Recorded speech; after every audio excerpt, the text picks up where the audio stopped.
and go into our second segment, which is going to be a quick recap of all the NCAA games that went down over the weekend, and as well as, if we do have time, talk about the matchups that are going to go on this Thursday and Friday, the Sweet 16, since that is the next round. We've already finished the first round, and now I'm just going to cover the second round and the results of that. So the first game on the list is North Carolina beating Michigan State 85-69.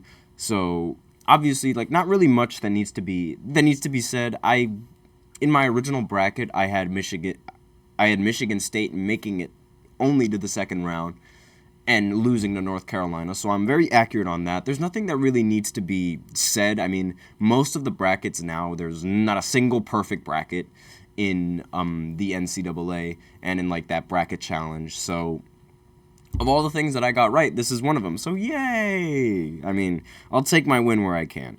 Next game on this list is Texas losing to Tennessee 62-58.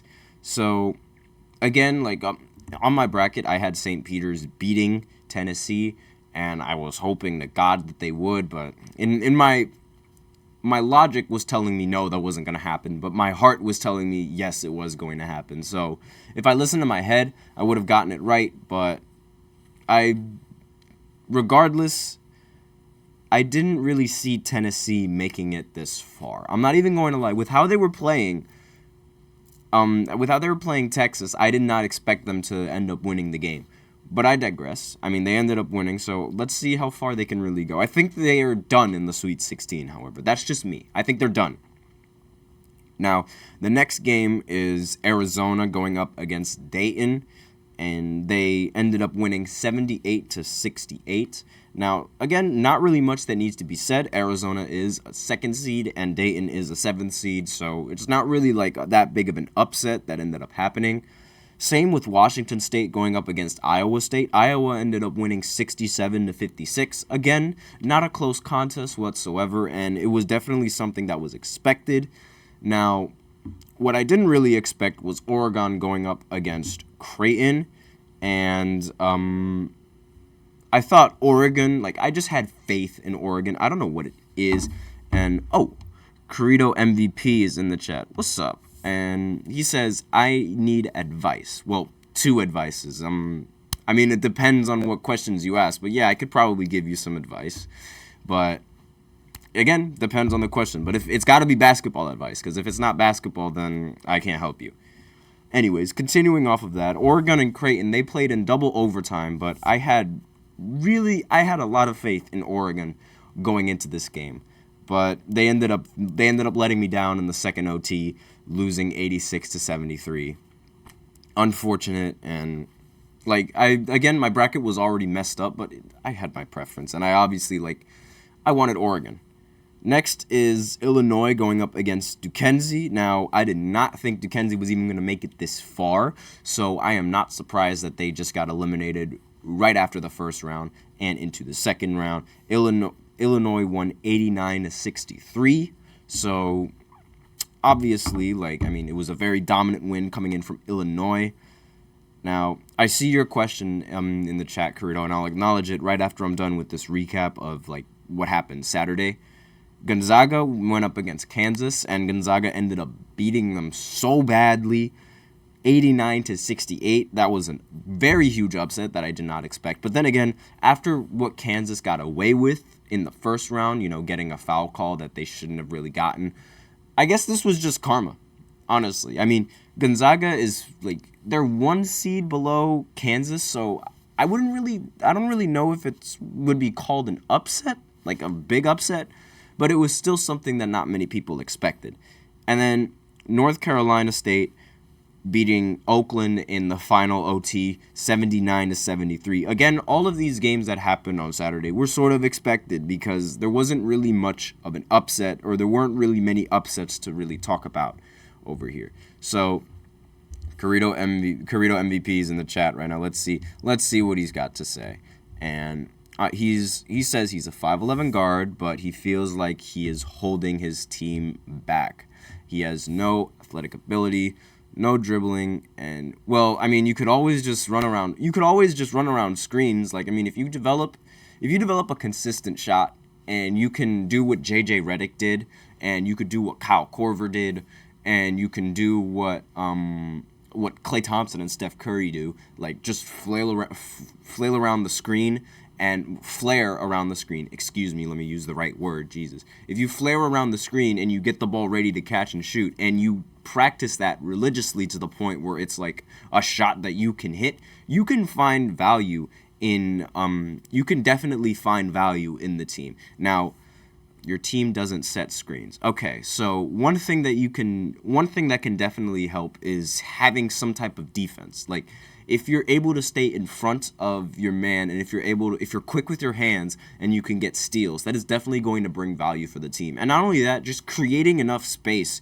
to allow the rest of your players to do what you need to do. Like, space comes a long way. Like, people don't really understand like the idea of like creating space. Also, making sure that like if your defender's not paying attention, doing back cuts as well. That's another good thing that can give your team some value. But again, like, usually I would recommend listening to your coach, because your coach would probably have a better understanding of your offensive set than I do, especially now because I don't really have much details of what your team runs.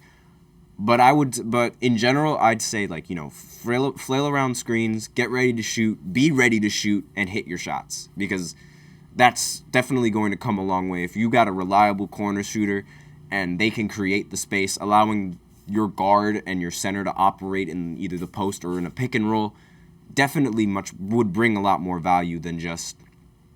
And also playing defense, that also brings value. Again, like, I understand like your height is probably going to make things a little bit difficult, but it would also make things like you'd also have a lot quicker hands. You could probably, Grand Theft Alvarado. I know exactly who he is, but essentially, Alvarado, he's a player on the Pelicans who, like, every single time that the team inbounds, he would like hide in a corner and he'd sneak up behind them and try to get a steal. So, like, obviously that is a possession that your team is going to want. So why not try to get as many possessions as you can? But that's just me. So that's just my thoughts on his little scenario going through that. But it's nice hearing other people's opinions on like what they do in the sport. Now, strengths, shooting, passing, defense, and basketball IQ. So there you go. You already have 3 out of the 4 things that you would really need. I mean, now you just need a team that is willing to set you screens so you could shoot. And what you could also, like, I know Kyrie Irving, he used to do this workout where to practice dribbling and to have a better handle of the ball, he put a plastic bag and wrap the plastic bag over the ball, so that way the ball, like, you don't really have that much of a grip on it. But since you don't have a good grip on it, it like challenges you to like be able to have a better handle of the ball and know exactly where the ball's going, like where you dribble. So I used to do that when I was playing in middle school, and I used to do that like when I was like playing club in high school. So that's a really good, and it helped me get a better handle on the ball. So that's always something that you could try. He's mastered the no-look passes. Carrito has mastered the no-look passes. All right, so you just Magic Johnson out there, apparently. But I digress. So I'm going to go ahead and continue with this recap of what happened over the weekend.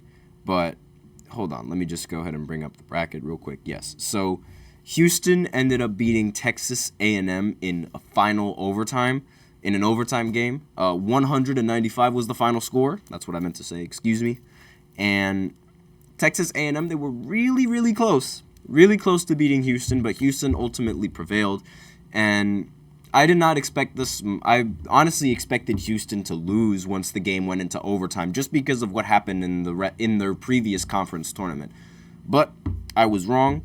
And next on the list is Purdue going up against Utah. Purdue ended up destroying Utah 106-67, and I expected them to win, but I didn't expect them to win by this much. Again, this was a team that lost in the semifinal round of their respective conference tournament. So with that in mind, really did not expect them to make it this far and dominate as they've been dominating. But it seems like they're on a revenge tour right about now. UConn ended up winning 75-58, not something that I was really surprised about. Again, I think UConn is going to win the entire thing. They are the most complete team in the NCAA tournament right now, and there is nothing that can tell me otherwise because that's just my opinion. So next on this list is Colorado going up against Marquette. Now, a lot of people had Marquette being upset in the very first round, and it turns out they were all just completely wrong with that. I thought they were going to lose that first game. I'm not even going to lie.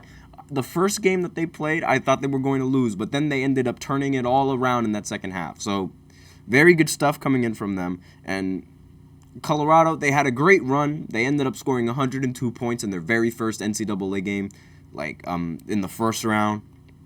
So, again, props to them and props to the team that made it this far. Clemson, now this is the first upset on this list. Clemson ended up beating Baylor. Now, if you guys remember from my previous podcast, I didn't even think Clemson was going to make it out of the first round. And here they are beating Baylor 72-64. Definitely some really good stuff coming in from them. And Alabama, they beat Grand Canyon. I saw this coming, 72-61. Duke ended up beating James Madison 93-55. Madison 93-55, and San Diego State ended up beating Yale 85-57. So again, not much to Carrito MVP. Mike Carrito in the chat says his cousin plays NCAA basketball at Purdue University, and his name is Isaac Haas. Oh, so props to him. Let's see if he has a chance in beating UConn. I don't really know if they're going to beat UConn, but we'll see. I hope he has a great career, and I wish him the best of luck. Same with you and your career. I have no idea if you're going to pursue this in college or anything of that nature. But you guys, Purdue goes up against Gonzaga, so we'll see how the matchup goes there. And it should be if Purdue ends up hitting their shots and their role players hits their shots, they should be cool. Carrito says he used to play at Purdue, but now he plays in China professionally. Okay. Again, not bad at all. Props to him, respect his game, and I will definitely look him up after the stream just so I can get an idea exactly who you're associated with, things of that nature. My cousin he attends Purdue. He goes to Purdue right now. He's not a student athlete or anything, but he goes to Purdue. So I wouldn't be surprised if I see him at any of those games. But with that, we are out of time for this second segment. So I couldn't get into the Sweet 16. I might make that a completely different segment going into the future for a different day, but we are out of time for the second segment. So now I will quickly go right ahead and talk about NBA basketball and give a quick recap of the games that happened over the weekend. So I will be right back after this short break.